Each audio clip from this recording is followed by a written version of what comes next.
Welcome to part 2 of our conversation with the creators of The Night Cage. So I just noticed that one of the stretch goals that were met was the custom soundtrack.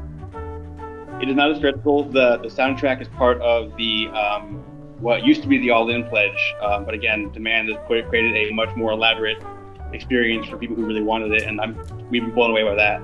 It's all going to be original music. It's not going to be like a mixtape we put in the bag. Like, it's going to be like a thing we designed to fit this, and hopefully go along with the way the game feels while you're playing. Yeah. Fingers crossed it'll match up with the playtime. Yeah, can't guarantee that, but we're gonna take a shot at it. Well, Chris, I mean, what you and Elijah are doing for that, I think, is really cool and smart and interesting, though, and is probably worth mentioning, because they're again, we don't know exactly how your play time is going to end up, but the tracks on the soundtrack are literally built to sort of mirror the arc of the game in a really useful way, and I think it's actually quite cool. Like, it's not just like some mood music. It is designed to keep pace within reason. Yeah. Yes, that's the hope. We'll because again, paces can be different. Like, when we play like a three of us, we'll finish a game in like 20, 25, maybe 30 minutes on the outside. But if playing 5 players and you're learning, that's closer to like the 50 minutes kind of on the box. So it's a little tricky to nail it down exactly, but in terms of the way it's also going to be track based, so you can always skip ahead when you feel like you're at the part of the thing where it's going to be the right cue for that. Yeah, you can have player 6 be the DJ. Say that again? Yeah. I said player 6 is the DJ. That's right. Yeah. Well, and I think it's like the emotional arc of the game, though, too. It's part of it. It's not necessarily trying. It's not like Escape the Hidden Temple, where it's literally like, make it faster so that they roll harder. Like, it's not about that so much as it is like, just, we know after a certain amount of time you should be roughly kind of in this space. And I think that it's really interesting how you guys have kind of approached that. I feel like from a player emotion standpoint. And the game does have rhythms like this to it, right? Like, we watched a ton of people play over Gen Con this past weekend. Thank you also everyone who came out to Gen Con. We had a great time. Shout out to the third ones. They were amazing. But you watch people learn the game, and after the first couple turns, you start, when you know the game's rhythm, you're like, I haven't seen a monster yet. It's coming. I can feel it. And you can like see the first time reaction, how the whole table shifts. Like, first time seeing a monster, usually it's not a huge risk. It kind of ramps up, and then someone realizes, you can almost time it out to when the first player realizes, you see a mistake that someone made a turn ago, and then you see the moment when they realize the mistake that they've made, and how horribly it's gone for them and 3 other players exactly at the same time. It's, as a game designer, it's truly special to see. But in terms of the game's rhythm, it's also one of the things where, like, you can it does develop that. Like, it does set us up to consistently create these peaks of tension that continue to rise and fall, culminating in a game that has a crescendo. Most games that we finish are not. I mean, every once in a while you play it just right, and things break your way, and you get a really clean finish. And you're like, that felt good, awesome. Most of the time, it's just a skinning, burning wreck, just like careening over the finish line with no wheels, and everyone's like, I don't know how we got here, but all right, good, we escaped, good. Yeah, no, in my first, I did a test play of I did a test play with it with that fan one with the smoke that's on Tabletop Simulator. But I ended the game with the last guy running and like the hallway disappearing behind him, and then not quite making it, and the one in front of him disappearing, and it was game over, and it was very evocative. That arc is basically why it took so long to develop the game. Yeah. Like, so that we could get that experience consistently, because like the way the game kind of plays out basically 3 ways, right? I mean, it's in very broad categories. The first and most common way is the way that you've described, right? And you may win, you may lose, but like everything's running out. Mm-hmm. Everyone's come together. You've made tremendous risks and maybe they've paid off, right? The second way is that you just catastrophically lose somewhere in the middle, and that's fine. It tends to be faster, right? The third way, which is the most uncommon, is that you get incredibly lucky and everyone gets out before you get to that magical place. But because you've gotten so lucky, you feel just like there's this intense sense of dread the whole time. Like, how long can this last? I know there are supposed to be monsters in this maze. I know they're supposed to be there. And it gets the thing I'm most proud of with like the sort of game structure. Yeah, and it helps that it's about a half-hour, 40-minute game, because, like, you know, we've sat down for games of, like, Arkham Horror that ended catastrophically, you know, a third of the way in, and it's like, well, that was 1 out of the 4 hours we planned for this to take, and now we don't know what to do with the day. But, like, when it's a half-hour game, like, that variety in outcomes is fun, because it doesn't like mess up the plans that you had, and you can do it again, and it helps a lot with the pace that it has. And there was a lot of intention in the design of the game towards that, right? Which is, you know, to deliver like a really immersive, evocative experience, but to do it in a way where, you know, you could fit it in to different times and, you know, different, you know, life situations, you know, whatever. It doesn't have to be this commitment for, you know, half a day or a whole day. And then we've tuned this game tight. The balance is really trying to push you towards that version of the game where you're always just barely getting there, or just barely not getting there. But you know, and so it's always satisfying. Even, I mean, this isn't perfect, but for me, it's always satisfying whether I win or lose. You know, because I feel like I got the full experience out of it, and that's kind of was the point with that. And what the benefit of having those shorter play times is that the public has a sort of expectation for the way a narrative should play out with 2-hour-long movies where, you know, you have that down point at the exact 60-minute mark. And if you could have a game that has play time relative to watching a movie or watching a couple episodes of a TV show, like, I think people naturally are going to ride along with that, with the narrative of what they're playing, if that makes sense. Versus, you know, a 4-hour-long game where after 2 hours they're no longer invested in whether they might. Yeah, totally. I don't think the designer of Twilight Imperium has ever heard, "Cool, let's do it again." Like, right at the end of. Yeah, I love TI. I'll play that, but you got to find a whole day for it, right? Oh yeah. Yep. What I think about a lot, at least from my perspective on this, is that I think a lot about value as part of this, right? So like TI takes all day long, but you feel like you got your money's worth out of that, right? You feel like the experience was rich and complicated and engaging enough to feel like that was worth it, right? But if a game as long as it's 2 hours long, right? Yeah. But if a game is 2 hours long, but you feel like you only got 30 minutes worth of like really good like game out of it, that feels like maybe you didn't, like it's not even that it asks you a lot of money, because board games can be expensive, but like, and I think we've done a really good job in the base game, like pretty approachable and affordable for this to be, you know, collections add up. I got a collection right here that adds up. But in terms of like the time you put into it, right? That if you get it out, you feel like you're gonna get 30 minutes of good game, 40 minutes of good game out of it, because your time is valuable too. And I think that as designers, if we're lucky enough for you to play our game, we want you to feel like we took that seriously, that you gave us your time to something we made creatively. That feels like it should be something that we should respect that time, and I think we made something that respects that time. Well, I did want to take a quick break to play a little game, if you guys are up for that. It should be very short.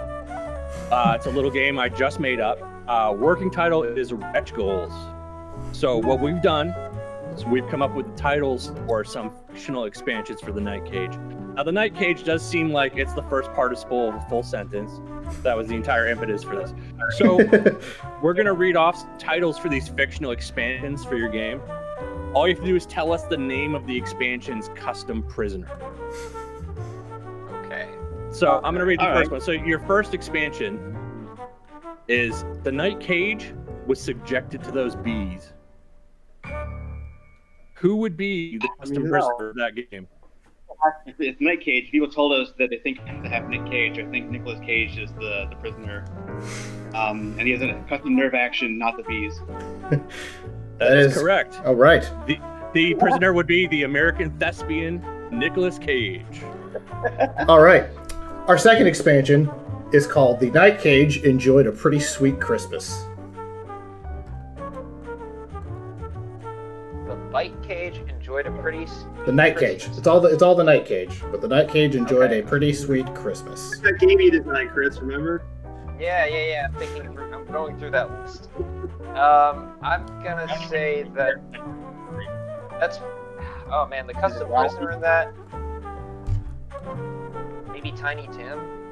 I feel like crutching around would be an interesting mechanic. Well, I guess he didn't die. Well, did he? It's on you. It's a time travel game. Let's just point out the keyword is cage Yeah. for all of these. So Yeah, it's a cage of time.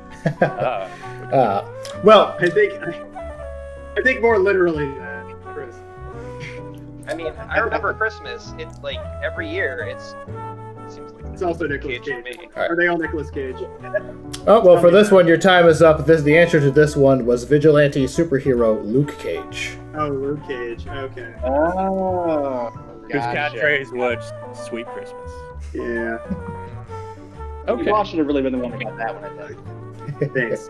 So And to be clear, we're pitching these to you, but we're also making you play a game about them. So our third option, the Night Cage did a split and crotch punched his way through the Mortal Kombat tournament. Who Johnny would? Cage. That's right, Yeah. Johnny Cage, not to be confused with the American composer John Cage. And then our final expansion is the Night Cage debuted 4 minutes and 33 seconds of silence. Would that be John Cage with 433? That one is the American composer John Cage. Correct. I'm Very glad you good. on that one, so I did not remember his name. I mean, I know who you're talking about, but I forgot his name. And that is the first. Thank you for entertaining us for the first iteration of Wretch Goals. We're probably going to come up with a better name than that next time. The name. Maybe the next I thought one. you were going to give us some suggestions, like the Kickstarter comments. You know. Oh no. No. I'm sure you're inundated with that. Speaking of which, Gen Con Online. So this was the first Gen Con for all of you? Yes. And what did you think of the experience? Well, it seemed like it was like every other Gen Con. That you didn't? Yeah. You know. It's always tricky. So gaming conventions are super fun, and we've been to a number of them. Sometimes invited, sometimes just going as attendees, bringing games, doing that kind of thing. It's tricky from a designer perspective, because as much as fun as walking around the halls and that kind of thing is really fun, and seeing people picking up games or just checking in panels or whatever. If I go to a convention where we have a chance to show the game, all I want to do the entire time is show the Night Cage. There's nothing you can show me there that's more satisfying than seeing people's reaction to the first time that they get truly stuck in the Night Cage, or when their eyes light up when they understand the candlelight mechanic for the first time. So for me, when I go to these cons, we're showing the game, I'm basically just spending the entire time talking about the game anyway. So for me, Gen Con Online is very similar to regular experiences I've had at other conventions, where I'm basically just talking for 8 or 10 hours continuously through the Night Cage. I think that's a good description of it, though, because it takes that effect of being the design convention, and it really sort of just gives you even more blinders than you would have. Because when we went to PAX Unplugged this past fall, that's around when we were pitching. We finally got a chance to talk to Kurt and play with him, but the entire time we were there was not scheduled in the Unplugged room like the year before that. And that was very different, because the convention was constantly hey, go do something else. Hey, here's something interesting. Go talk to this person. Here it's very just oh no, you're doing a thing. You're here to do this. And I think I was reading an essay that the Gil Hobo wrote about how this sort of digital convention scene plays out to sort of funnel like this. And I think linked to that, I hope that if we keep doing digital conventions, that we do them differently, to be honest. But I was really grateful to be able to play with a lot of people. And I mean, if I'm going in as a designer, I'm going to do that anyway. But if I am not totally booked up doing that, I would like it to be easier to find things and to collect with people.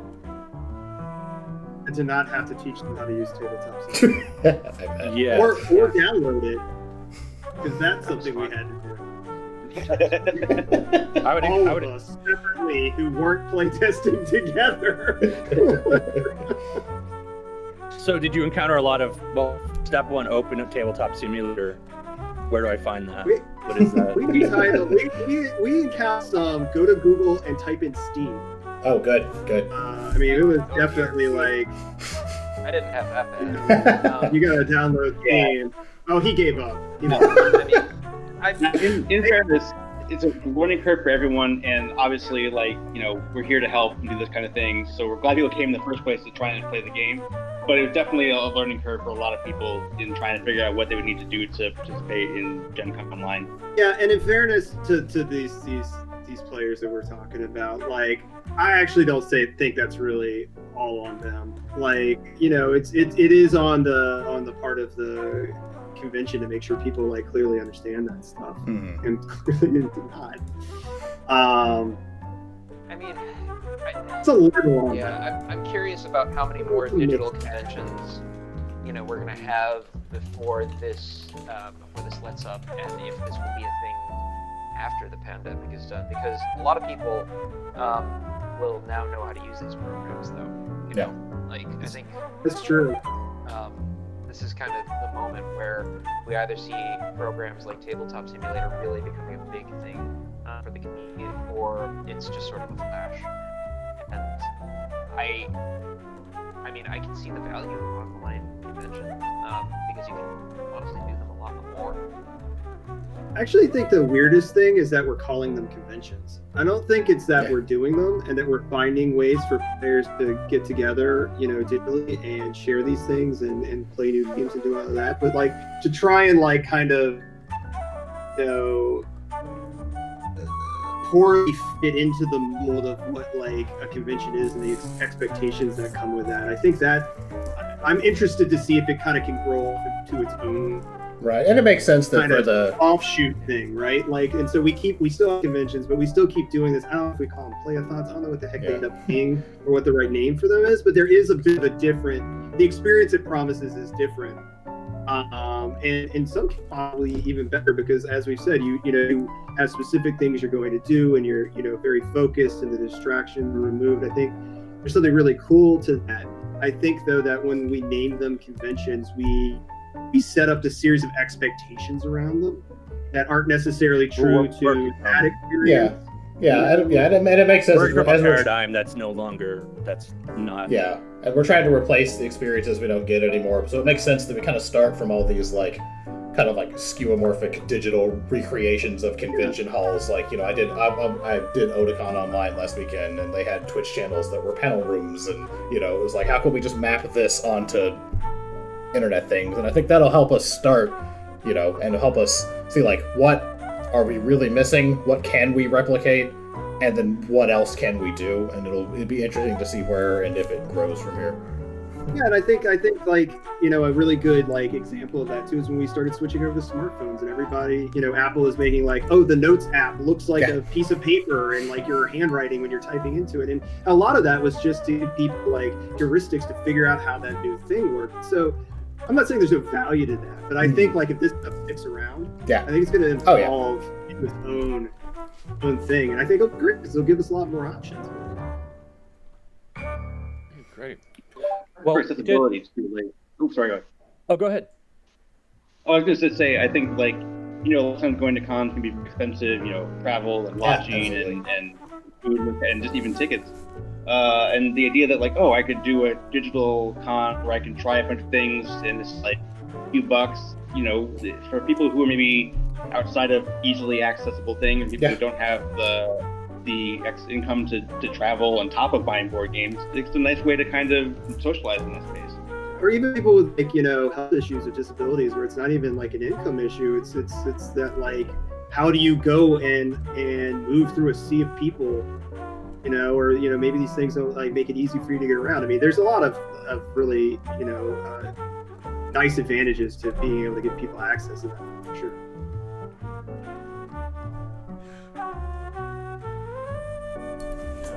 We're 101 backers away, guys. I was No, I just keep- okay. You got one. You got seconds ahead of me here. I'd be remiss if I didn't touch on the Kickstarter. Kickstarter ending in 6 hours. I know. Well, And listeners, stay on board. We intend to keep talking until that time. I'm hoping, Sam. We've got another 6 hours of material, right? Yeah, I think I made. We want to be there when this thing touches down. While we were talking, I wrote 98 more Night Trap expansion jokes. So Okay. Yeah, and I wrote up a story. That's the But yeah. expansion. Night Trap, licensed Night Trap expansion for the Night Cage. Oh yeah, when I was first researching, I kept searching Night Trap and kept getting confused as to what I was finding, and so yeah. This is very different than I thought it was going to be. Yeah, it's not the game. It's on Switch now. Okay. Who are these hot 1990s girls singing? That's my intro. Chris Sharon, all of them beautifully rendered in 32-bit color. That's right. 98.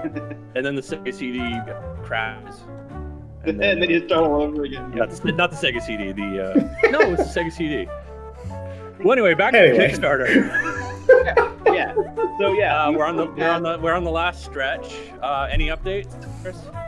Besides, so we passed 200,000 earlier today. We were all celebrating that, and now we were all kind of thinking that's probably going to slow down a little bit, but it really hasn't slowed down. This is our second biggest day so far. Wow. And we thought like we were somewhere in like the mid 3,000s for backers. We're like, well, that's probably fine. But I'm kind of looking at it and just passed over 3,900 backers. So maybe we'll get to 4,000 before the end of this. All I know is I lost to John D on how much money this is going to make because it's over 207. So she beat me.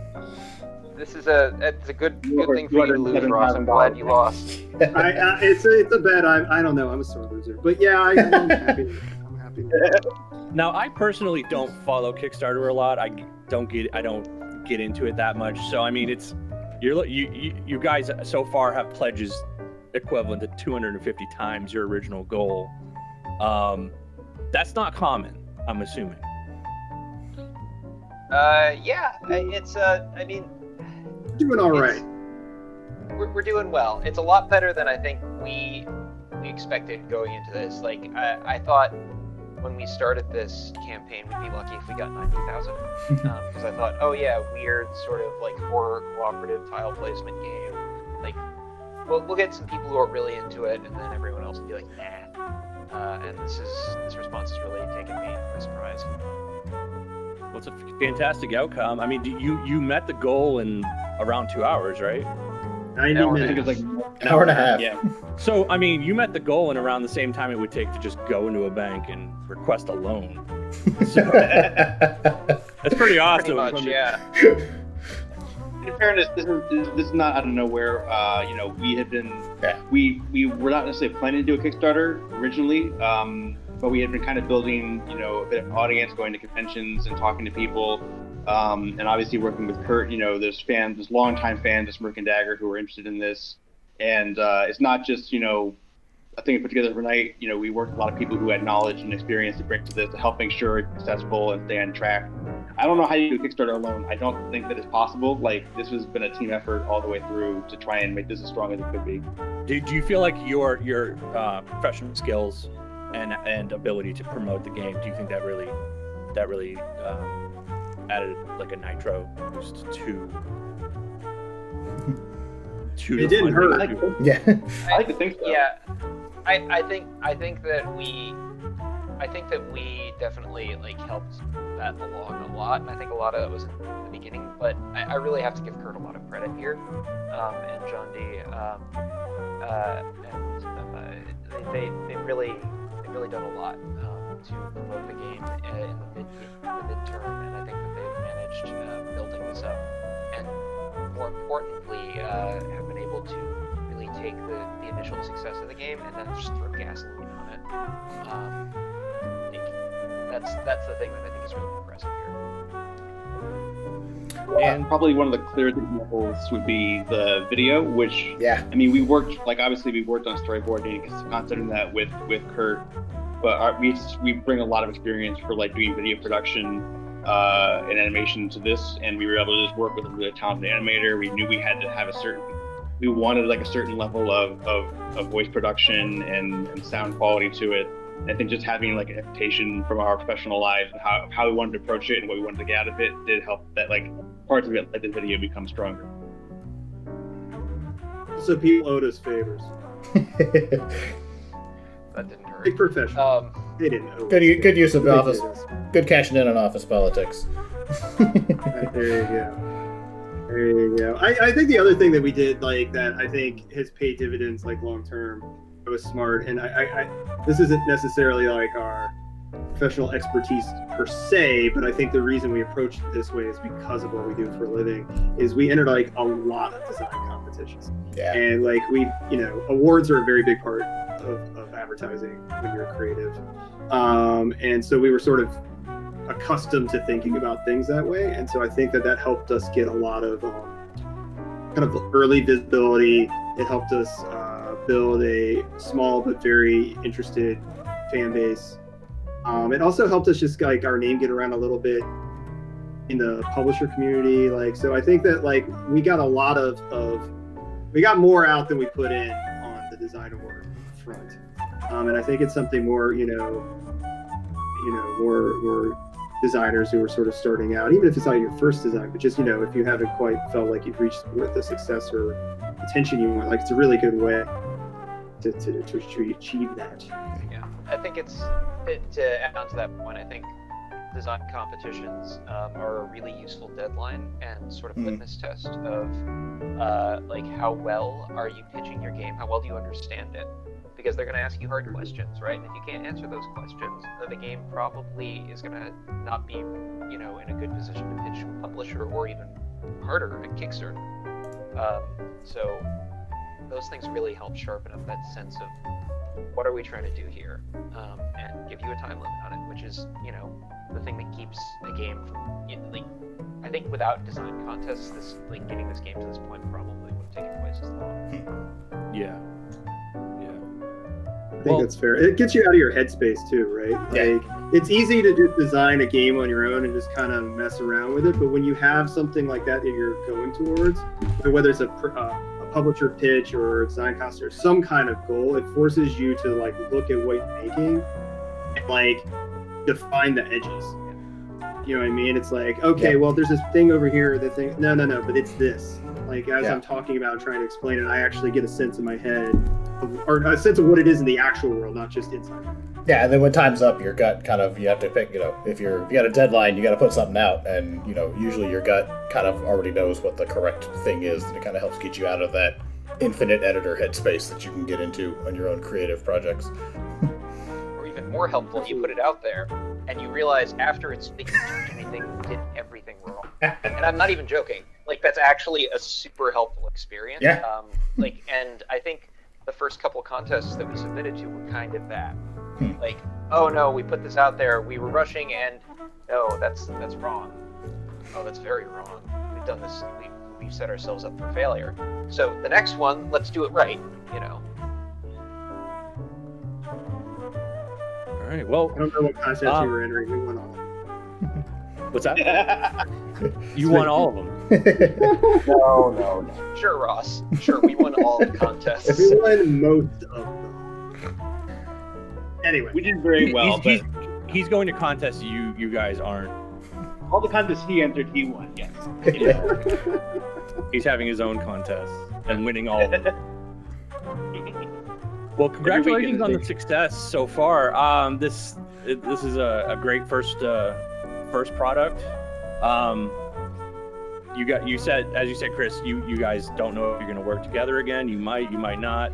It's all a matter of the dust settling, and then see if anything sparks down the road. I mean, I think we'll work together again. Let me be clear about that. We will work together again. This is we literally have a company. the Doors. The End isn't going to play. Yeah, we paid a guy to make a logo. It's official. But But like it's it's just that the particular process of the Night Cage is itself, I don't think something that you can go in trying to replicate. It's a thing that happens organically, and we're also just in very different places with our lives. Like, before this podcast started, you were asking us about where we all were, and we're in 3 different locations. When we first started together, we were neighbors functionally, so it was a lot easier to play test very frequently, and to do things that way.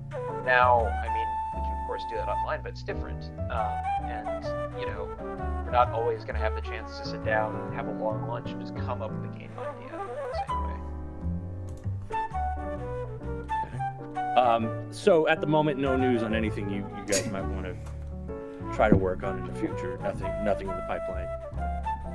I will sit and pitch you every game idea Chris has had in the past 2 years and see which ones you want to publish. He had one of the best title games I've ever seen. He was a finalist in the Button Shy, one of their card design contests a little while ago. He designed a card game called Exit Pursued by a Bear, which, if you're a theater student, is very funny. I think there might be a Shakespeare tabletop RPG with that title. I think I've seen the, but yeah, that's. I'm not even an RPG player, and I'll play that. And he followed it up with a game about snail sex. That's true, I did. Which is accurate. That is actually the whole stabbing mechanic. Card game. Yeah. It's really, honestly, it's a lot more like cribbage. But yeah. Yeah, it's a weird signaling to that I know about snail sex, but yeah, you got onto that. I'll show you how to play Wallfish sometime. So you need to be on Will's other. We need to be on Will's other podcast then. I don't know. Yeah, I'm not ready for that. But anyway. But yes, we're running up on an hour, which is actually twice the amount of time we had. But we had a lot of fun talking to you guys. It's a great rapport. It was great talking about the game. Thanks again to you, Chris, and Ross for joining us. You can all be found on thenightcage.com and on Kickstarter. Any other places you'd like to be found online? If you prefer to be found online. The Night Cage is probably a good spot for that. Yeah. Look for me there. Yeah. All right. And you can follow us on Twitter at Night Cage Game, Instagram, same thing, Facebook, The Night Cage. Yeah. Well, if you message us there, we'll find you. We'll hear from you. All right, great. And thank you to the audience for watching. Share, subscribe, like, or do what my mom does and take a phone pic of the screen and text that around. And send us suggestions for guests or a bourbon. We'd love any bourbon suggestions.